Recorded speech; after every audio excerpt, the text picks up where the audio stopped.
Hello, hello, hello, and welcome to the Ball and All podcast. This is your weekly basketball podcast. I cover all things in the basketball world, mostly NBA, WNBA, and the Basketball Africa League. But this 2 weeks, I have not spoken about any other basketball but the Basketball Africa League, doing a daily recap to keep you informed and start the conversation and add a voice to this wonderful tournament that has been occurring in Kigali in Rwanda. Great initiative from in coalition with the FIBA and also the NBA and also NBA Africa, just coming in to get a league in Africa where we can showcase our talent. And that's what these 2 weeks have been about, just showcasing African talent. If you're wondering who I am, my name is Mpho, and I'm the host of this podcast, the producer of this podcast. And for the past 2 weeks, we've just been chatting about what's been going on every day, highlighting all the great things that have been happening, because we know that in this continent, we've got stars. We can see them in the NBA in the highest echelons. And so now we needed a league that was going to be a breeding ground for those stars, to be able to at least bring guys together and help guys develop into the stars they are. There was NBA scouts throughout the week. It was beautiful. You saw GM and Masai Ujiri, the GM of the Toronto Raptors, also there this week. It was just a beautiful, beautiful game. But today, it was the finals day, and we're going to talk about that. It is the final day of the Basketball Africa League 2021, the inaugural season. Really, really great two sets of games today, the third and fourth place playoff and the final. We're going to talk about both. But before we do, please like and subscribe to the channel, my Ball and All channel on YouTube. Like the video and then subscribe. Also follow me on Instagram and also on Twitter at Mpho Moriki. It is right there on the side there. Please do follow me as well. Get the conversation going. Let's get the word out. Let's start having more discussion about the beautiful game on this continent. I'm not talking about soccer. I'm talking about basketball, because that's what we love, and that's what it is. So today we had finals day. And the first one was the third and fourth place playoff to find out who the third place team was. It was between the Patriots of Rwanda against Petro de Luanda of Angola. And what happened was that it just went down into a situation where Petro just blew the Patriots away after the first quarter. Patriots led for a bit in the first quarter, but then after that, it was Luanda all the way. Petro de Luanda scoring 23 pointers in the game. Funny enough, in this game, I must tell you, at halftime, both teams had scored 18 3-pointers. It was just, we're just putting trees away. We're just planting trees with the threes. And that was the great thing about it. But essentially what happened was in this game was that Petro de Luanda showed their quality that they couldn't show yesterday against Zamalek, who had an incredible defense against them.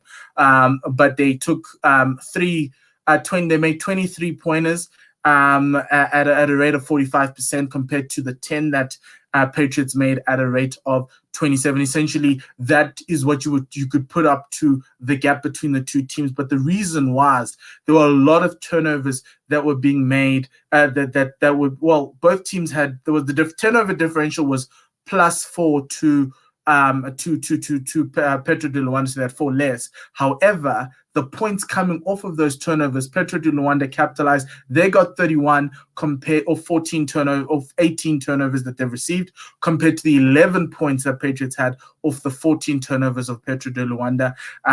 It was just an incredible game. And if you look at also the transition defense of the Patriots, it wasn't that great. You got 27 points from the fast break for Petro compared to 7. So that was the key thing there. But the one thing I spoke about yesterday about both teams is that the benches didn't come through for them. But today for Petro, they did. There were 55 bench points. Ryan Richards, who we were expecting to come through yesterday, he came through today with 13 points and 5 rebounds.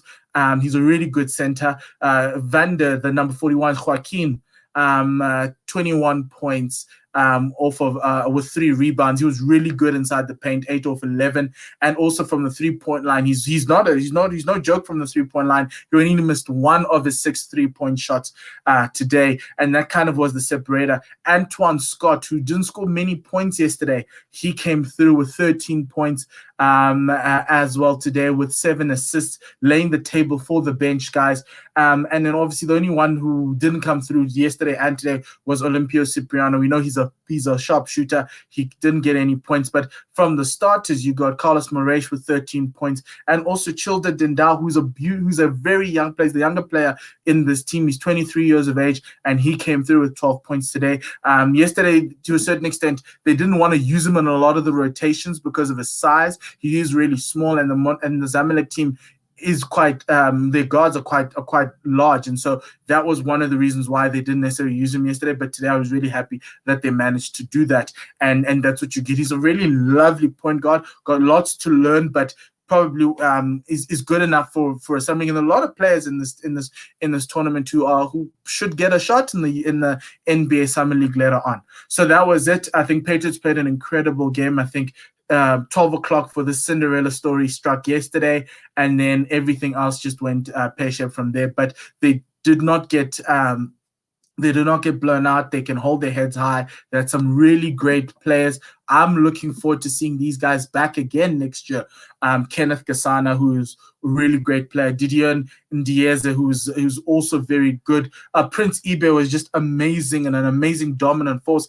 If only they could get him to finish a lot of his points and work on his finishing through contact. That would be very good. I loved how they started Wilson Shoboza, who's a really good defensive point guard in this game. They were just giving guys an opportunity to play and have a feel of this. Aristide Mugabe, a really great cameo in the quarterfinals to send the team into the semis with those. I think he scored 4 threes in that game. So really good players. Brandon Costner was their anchor. He was their guy, and he came through with 11 points today. But really good effort from that Patriot side. They had a really amazing tournament, and they can hold their heads high. So now let's move on to the final. The final was contested, obviously, between Zamalek and US Monastery. Everyone thought Monastery was going to take it. One team was the best offensive team in Monastery. They put up 100 points per game. But then Zamalek were the best defensive team throughout the regular season and in the quarterfinals. They've managed to keep teams down to about 60 points. They were the lowest in the tournament. And I think Monastery managed to keep teams down to about 63, and then Petro de London to about 69. But the trick about this game was it reveled around the whole adage of defense wins championships, offense wins games, and it came down to the team that had the better defense. And somehow, somewhere, Zamalek managed to pull it through. At halftime, they led by 2. It was tight. All the stats were equal. It was a massive heavyweight bout. Teams putting up haymakers and everything and against each other, and everyone taking blows. It was really, really good. The thing about this game and the thread throughout this game was the points in the paint. Zamalek kept on getting more points in the paint as the game went on compared to Monastery, who you can see if you look at the shot charts, Monastery moved away from scoring inside the restricted area to further away in the paint, to further away in the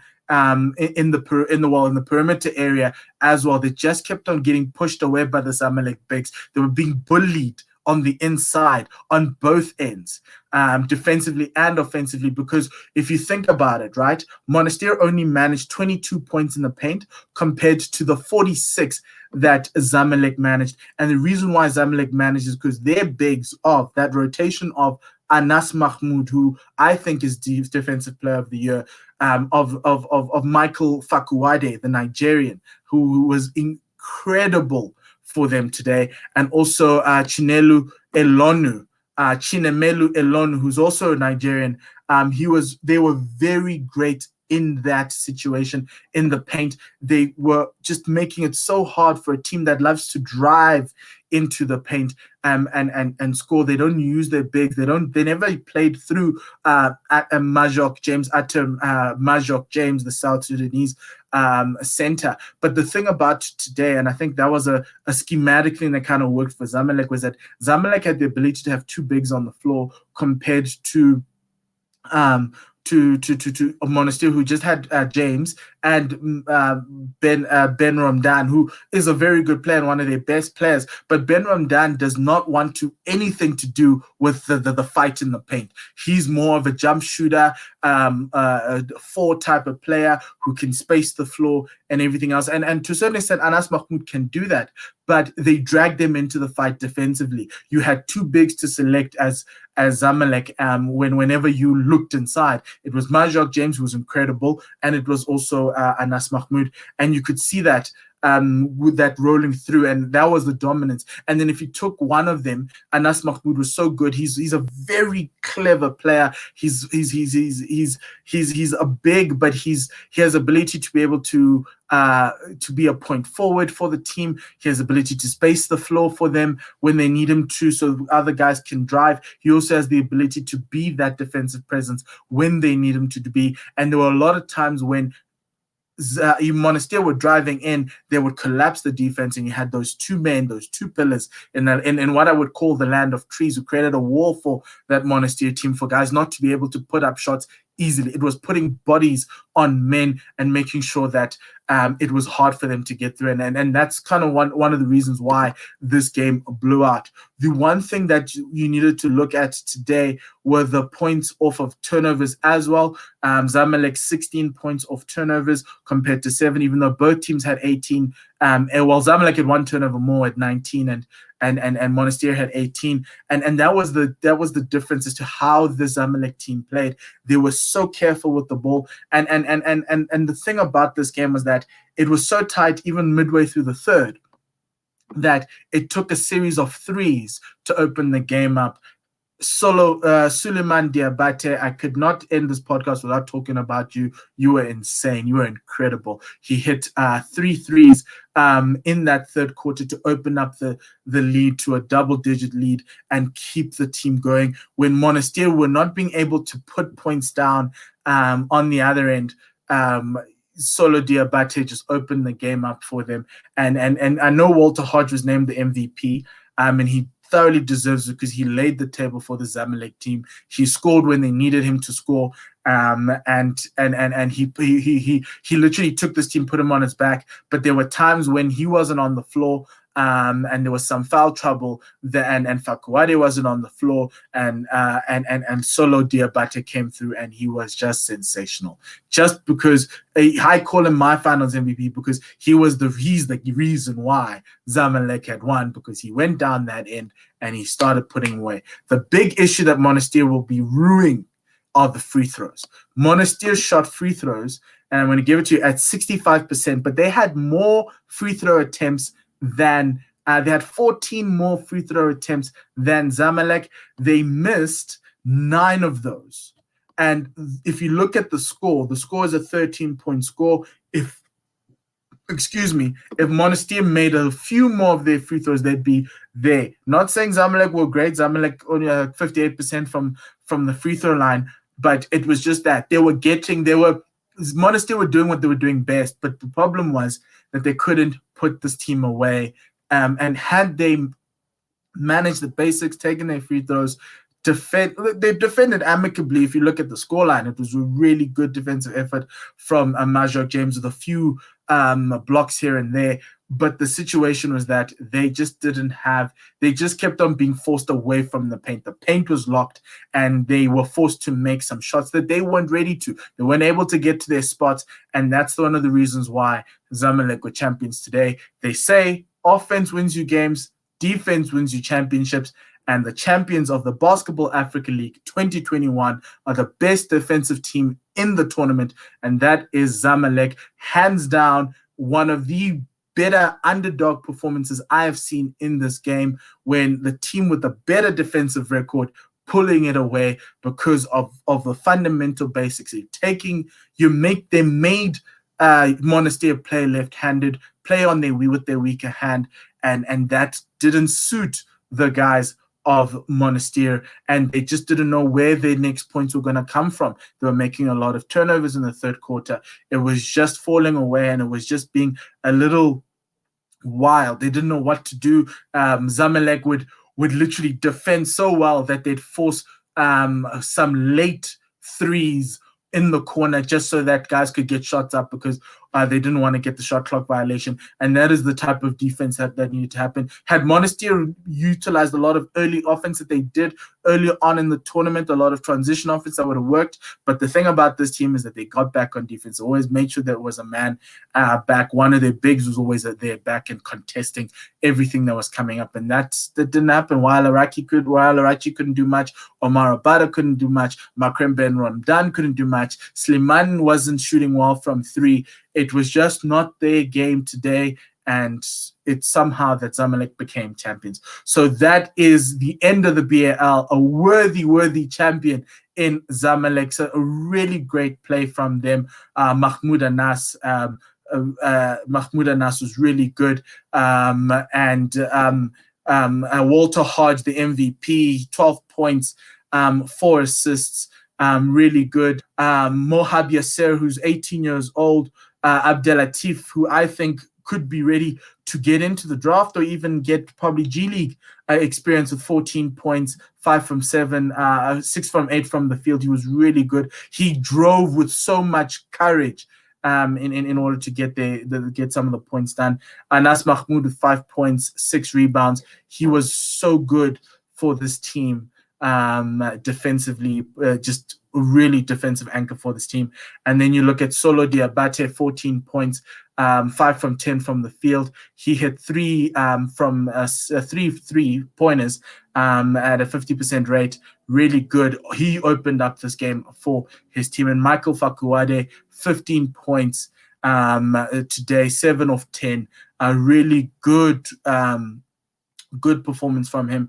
And Chinemelu Elonio, another part of the center rotation, 11 points. He had a double-double with 11 points and 12 rebounds. Some really great basketball for them. On the losing team, Marcus Crawford with 14 points off the bench, Wael Arachi with 13 points from the bench.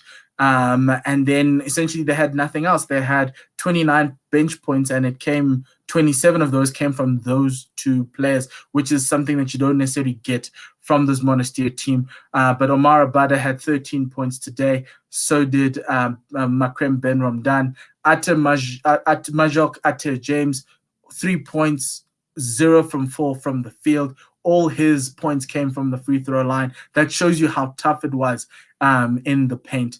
And it was just a battle that Zamalek won. So now let's just move on to the awards for this tournament. Obviously, MVP was announced. That was Walter Hodge of the tournament. He just was that offensive juggernaut. Not a juggernaut, but he was that offensive guy who always made sure that Zamalek got their points down throughout the tournament, even though they had low-scoring games essentially throughout the tournament. They weren't the best-scoring team, but they did enough to beat teams, and it largely came from defense. And on the offensive end, you always need 1 or 2 guys to come through, and he was one of those guys, and he really does deserve the MVP award. So my awards, I've created a first team, BAL 2021, and a second team, and then also decided to select a Defensive Player of the Year award. So let's have a look at this. So my first team is Walter Hodge of Zamalek, the MVP, with Terrell Stoglin, who is the points leader throughout the tournament.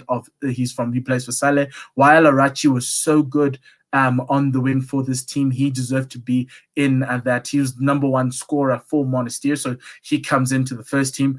Anas Mahmoud, he was such a defensive presence for this team. For Zamalek, he opened up the floor. He allowed some spacing. It was really important to the Zamalek team. And Atem Majok James, I picked Anas Mahmoud and James because they were the 2 best defensive players in the tournament, and I feel they needed to go in. There's no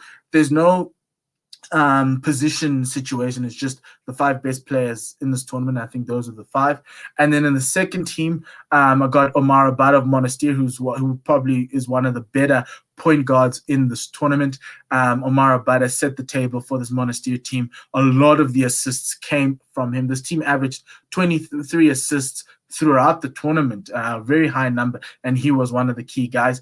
I've put in Abdullah Haruna, who's the best three-point shooter in this tournament. He was really good for FAP, really helped them get into the playoffs.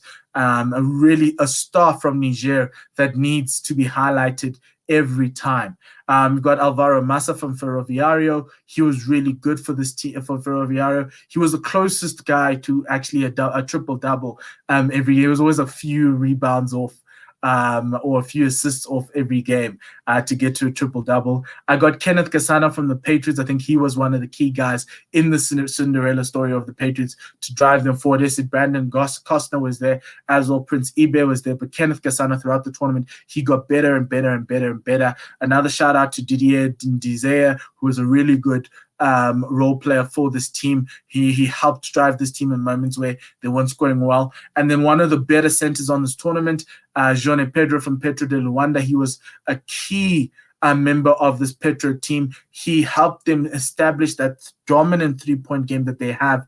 They're really good three-point shooting team, and Jean and Pedro was that guy who could push the ball out. And once you have your inside game sorted, your outside game just falls out really well. And he was a really proper anchor for this team, along with Ryan Richards. And then defensive player of the tournament, Anas Mahmoud of Zamalek, an incredible performance. A lot of the scouts loved this guy. Although there were 9 scouts there, he was really good. You could see that he had some summer league experience with the Memphis Grizzlies before. He was just so good. He looked like he plays the game like a stretch 5, which is so beautiful because he enables the team to be able to play in different ways. He can play as the center for this team and have shooters around him, or he can play with another center like they did today to kind of bully sides, and that's the flexibility that the Zamalek team had. A couple of guys who didn't make it, and I want to shout out to them. Josh Nziako, he of AS Police, he was really good for AS Police. He averaged 20 points per game. Eli Randriaman Pionona was a beauty to watch for GMBC out of Madagascar. Really great basketball player. I really loved watching him play. Mamadou Faye, the three-point assassin as well from Douanes. Really awesome to have him play well in this tournament. He was really, really good. There were some guys who really did not do their stock at all any harm at all. Ajay Baru of Ferroviario, he's one of the better centers in this tournament. If there was a third team, he'd be anchoring my third team there. He just was so good on the defensive end, just as good as those four guys that I've named. Really awesome. And Mamadou Lamine Diop of Douanes, he was just amazing. I loved him as a 4 for Douanes. He was one of their biggest scorers. He couldn't necessarily push it up, but I think in European competition and competitions around the world, I think in other teams, he could be a very strong player. And obviously in BAL 2.0 in 2022, he could come back with Douanes and try and fight against the top teams on the continent. Just a really awesome tournament from this team. And so it's been a great Basketball Africa League. Thank you very much to Amadou Galafol and his team at NBA Africa. He is the commissioner, and so his team at the BAL and the NBA Africa team who set it up. It was a vision, it was a dream, from Basketball Without Borders to trying to get guys to NBA to now having your own league, which effectively is like a Champions League of African basketball, which is what you want. The best teams in Africa playing against each other, and the best players, African-based players, doing what they need to do, showcasing their talents. And it's been a great 2 weeks. Really awesome. I loved the trophy. I even loved the MVP award trophy. It was just top class. And congratulations to, I think, Rwanda, to the team in Rwanda and the country for hosting this beautiful tournament amidst the pandemic. And luckily nobody got tested positive. And it was just, obviously there's a lot of uncertainty going on, but they managed to pull out a proper tournament, a world-class tournament, something that everyone can look to and look forward to every year, to say, hey, the finals, the BAL is going on. Let's go see what other talent there is. And there was a lot of talent on there. Anas Mahmoud, Mo Yasser, Abdel Latif, really great players. Haruna, Lamine Diop, guys who can, once given the opportunity, and also some training from others around the world, could become stars in the biggest leagues in the world. And that's what you want. You want to create that breeding ground, not only to have players go overseas, but also have players come in here, because the talent and the quality of the basketball is very high. And that's what the showcase was. It was quality basketball from the tip-off last 2 weeks ago, 15 days ago, to the final buzzer that happened today. So congratulations to everybody involved. Congratulations to Zamalek. And we'll be back again. Please do support the Ball and All podcast. I'll go back to normal programming with the NBA and the WNBA still going on, and probably FIBA Afrobasket, as well as the Olympic Games happening. It's going to be quite exciting year for basketball on the continent as well. So please do support. Please do like, share across Twitter, Facebook, Instagram. Really awesome tournament. And thank you very much for your support. I really do appreciate it. And yeah, if you want to hit me up and have a conversation, available on Instagram, available on Twitter, please do so. I will respond. Even on YouTube, I will respond. And thank you for the suggestions that happened early in the first couple of days when I was doing this. Really helped me frame this thing. So thank you very much from myself, Mpho from South Africa. Yeah, just have a great evening, and till we meet again for the next installment of the Basketball Africa League, it's good night, goodbye, and lesale kakahiso.